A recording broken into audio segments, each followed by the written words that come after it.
How to use YouTube custom cards placement feature. First, you're going to simply open YouTube Studio on any kind of browser over here. Once you're inside the YouTube Studio, you're going to simply tap on Continue to Studio. By doing so, you'll be able to see all of your video details or your channel dashboard over here. Once you're inside your channel dashboard, you want to simply tap on this content option over here.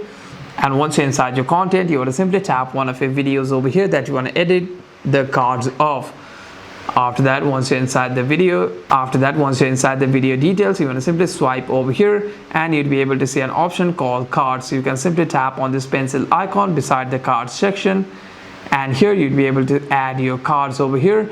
If you have any kinds of custom card, you'd be able to add over here as well. You can simply tap on this plus, and once you have added, you can simply tap on save over here, and by doing so, you'd have successfully added card to your YouTube video. Hope this video was helpful. Do like and subscribe, and I'll see you guys on the next one.